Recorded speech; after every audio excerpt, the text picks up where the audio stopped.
I am up in Yorkshire for my first ever embroidery and painting retreat, and I want to take you through the whole process. I want to take you through the setup, how it all goes, all the food we're eating, the cakes my mum's cooking, every single step of the way. So come with me and I am going to show you how I go about putting on a retreat.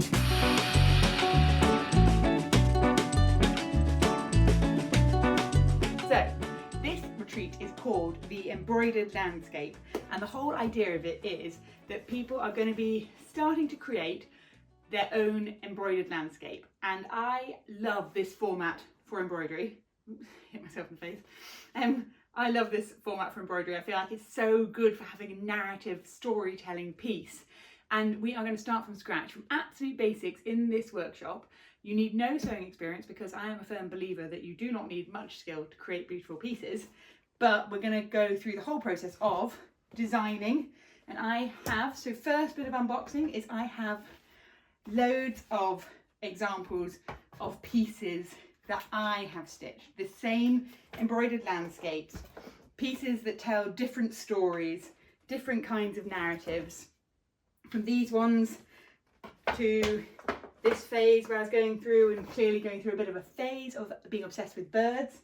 These ones, or actually even interestingly, this one, you can narratively storytell in a portrait too. So one nice example. So these pieces I've brought are all the pieces that will show everyone the types of piece we're going to create. So what do I need to give everyone to make these? So first up, over on the table, I already have put, we have loads of unpainted frames. So I've brought every single person coming a raw unpainted frame because I'm a firm believer that the frame is absolutely central to the embroidery design. This 2-day workshop is basically going to be spent 50-50 embroidery, 50-50 painting. So I've got lots of unpainted frames, and then in this box, a few more random, if you want to see, a few more random embroideries to show people. These are new pieces that I've been working on. So in this box, we have paint, and I have, honestly, a lot of organising goes into packing for things like this. So I have here up mounting kits for everyone. So these are the kits of what they'll need once they finish sewing and they're going to mount up the embroidery right at the end. So one of those per person. And then this box, I'll see if I can show you. Can you see that? This is full of paint. And we have our own paint. We have a paint collaboration and we work with a small little British business, and we have a collaboration across a range of different paints. And so one of the first things I have is loads of paint, and I will segue right now into showing you the area of the retreat where we are going to be painting. So I will not throw everyone into painting blind. I'm not going to get people to create a painted frame who's never painted before. Part of the retreat is going to be spent teaching everyone how to decoratively paint. And so we have these freehand motif practice sheets. And these are what we use to practice doing the designs. And these actually are the same sheets I have on my virtual painting course. And I'm just going to be showing people how to do that in real time rather than, as in the virtual painting course, doing it virtually. So we have loads of painting practice sheets for everyone so they can practice before starting to paint the frame. And of course, hopefully in my magic box, I hope, we have paintbrushes. We have loads of wide flat ones, but all importantly, we also have loads of brand new paintbrushes because it's really hard to paint detailed motifs with an old brush. So we have brand new paintbrushes for everyone, and then wide paints for doing all the base coats on the frames. Then one big piece of prep is I have also painted up sheets of paper with all the different colours that we use. And these sheets of paper are a really good way of testing out if you're going to like a colour against your embroidery before going to all the effort of painting it. So I can put this against my embroidery design and I can go like here, I can hold it against it and I can think, oh no, that's not quite the right blue. So to go alongside all our painting, we've got loads of pieces of painted paper that we'll be using. What else is in the box? Loads of pots cups to mix and water down paint into, all important name tags so you don't have to try and remember everyone's names. I think that's one of the worst things about workshops. So that is everything we have for the framing side of things. Now the embroidery side. Oh, tote bag for everyone because everyone likes a tote bag. And here we have these little books that I've written, and these books in them explain loads of stitches. This workshop's not a technical embroidery workshop, but lots of people who will come will already be able to sew, and so these little books have introductions to loads of different stitches in them. And this is a book we send out with some of our freestyle sets, so it has loads of stitches. So every single person will be getting one of these little books. So next up in my box of goodies is, first up, of course, tons of pens. Loads of pens for these ones for translating designs on fabric, white ones for translating designs on fabric, and then loads of pens and pencils for drawing up all the different elements of their designs. That goes alongside this folder here, which is absolutely chock-a-block with all my sheets of inspiration. And so whilst lots of people coming to the workshop will be bringing their own source of inspiration, I've told everyone, no, you don't need to bring anything, because I have kind of hundreds and hundreds of images that we can use and reference for inspiration, as well as, if you've watched our other videos, you will have seen me talking about these quite obsessively, but these little story books, and these storybooks, like how the King of the Birds was chosen, these storybooks are going to be really perfect for helping anyone coming to the workshop decide on a narrative that they might like to have within the design they create. So storybooks also. So obviously it's an embroidery class, so I have got to have loads of fabrics and threads, and we're going to be spending most of the first day actually talking about colour theory. And so this box here is just full of loads of different pieces of fabric, all different colours, actually some patterns. And obviously, because you can never have too much choice, a second box full of loads of different patterns and everything too. And this is to give everyone loads of choice so they can choose a colour palette they're really going to like working with. So that's all there. Now in this box,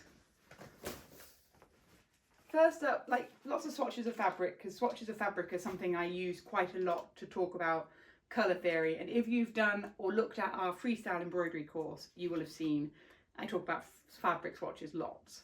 So this box here, I've mounted up loads of calico onto embroidery hoops with a selection of needles, because we're going to use just plain calico to get anyone comfortable practicing stitching. And while some people will be really comfortable, some people won't be, and you don't ever really want to start embroidering your kind of fully designed piece for the first time worrying about your technique. And so we've got loads of these so people can practice stitching using these. And then in this box, a big job ahead of me, because I am going to have to tip this entire box out and organise all these bobbins of threads into the right colours. But threads for everyone, threads galore. And so we've got all those things so people can combine the colours together and come up with a colour palette. So that's everything in my boxes. I am now going to go and set it all up, and I will show you around once it's set up. I'm all finished unpacking for the retreat, so come with me and I'm going to show you the full setup.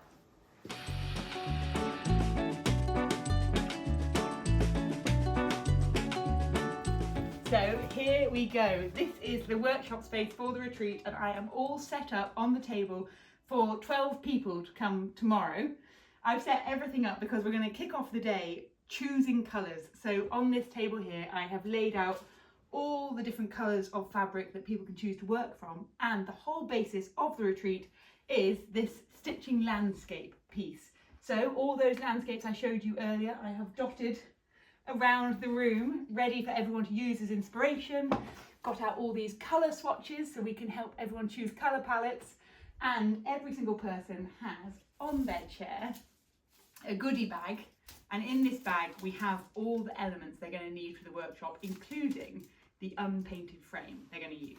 So keep coming with me and let me show you where else we'll be working. So down in this room is where we will be painting all the frames. So the workshop is going to be split 50-50 designing embroidery and 50-50 doing painting. And here, whilst at the moment this table is all laid out with all those threads I showed you earlier, which were in an absolute terrible mess, this will all be used when we choose colours on the first day, and on the second day we'll be clearing all this stuff out and using all these paints we'll be painting frames. So that's the setup, and I will next show you what we get up to, show you some clips from the retreat, and I'll show you the output of what we create.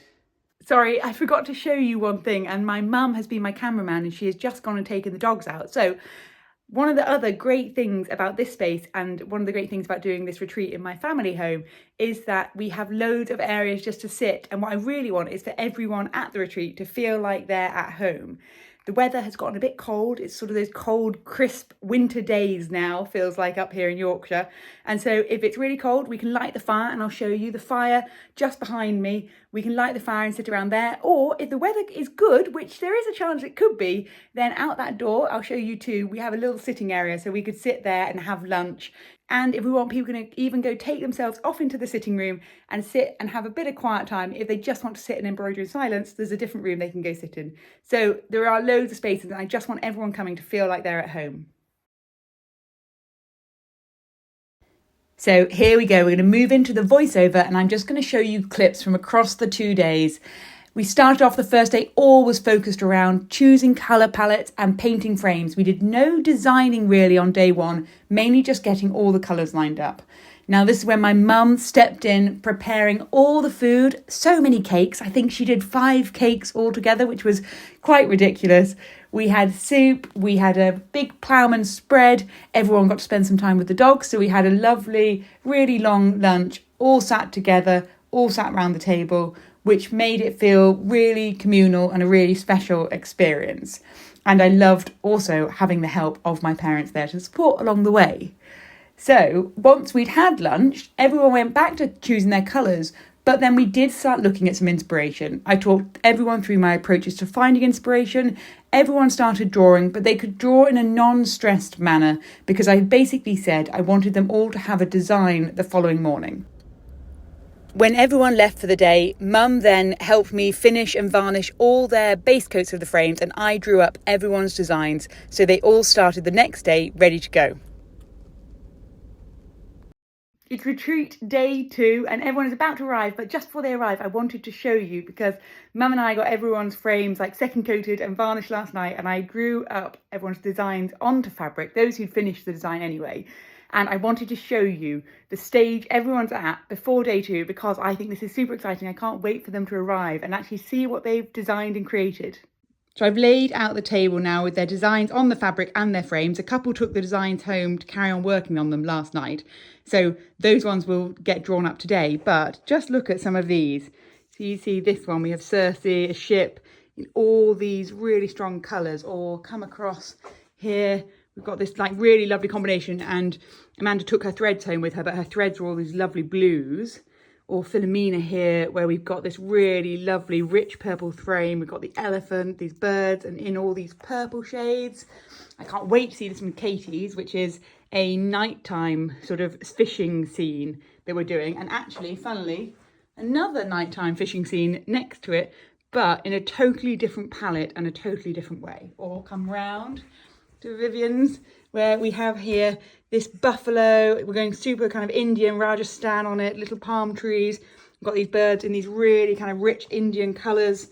And across Helly here, who has created the most amazing one with all these insect life that she's got in all these purples and oranges with this frame. And then we have another here. This is a sea scene. This is sort of inspired by a place up in Scotland. And we have all these lovely, warm, bright colours. And then finally over here to Lee, where we've got this really wonderful bird and sort of bird cage scene in this palette of oranges and blues.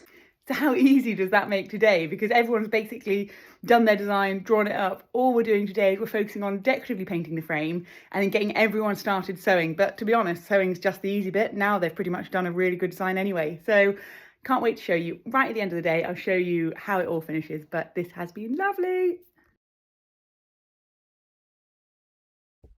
So when day 2 began, I split the group into 2. Half of them started working out what colours they were going to put where in their designs and started stitching, whereas the other half started decoratively painting their frames. And now I needed to have everyone decoratively paint their frames by lunchtime. So we went with quite simple motifs across all the frames, but all ones that tied in with their designs themselves. Then, whilst they were doing more stitching in the afternoon, Mum went back in again and she varnished all the frames for everyone so that they would be dry in time for everyone to leave with a finished varnished frame. From that point onwards, the afternoon became super relaxing because everyone was able just to sit and sew, and they already had all their designs mapped out. So we spent the final 2 hours of the day all sat around chatting, drinking tea, having cake, and just working on the designs.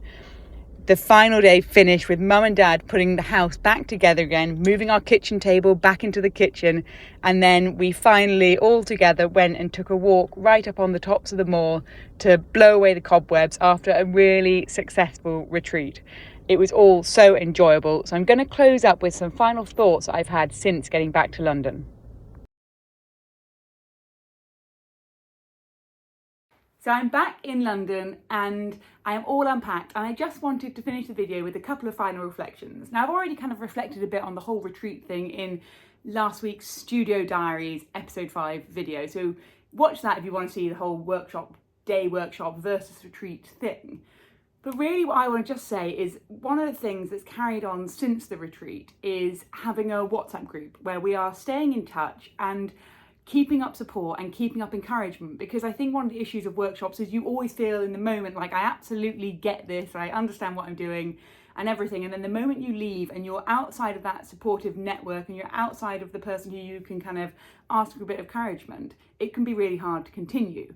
So we set up a WhatsApp group when I finished, and what we've done is kind of stayed in touch a little bit, and I've just touched base, and at least everyone knows there's someone to reach out to.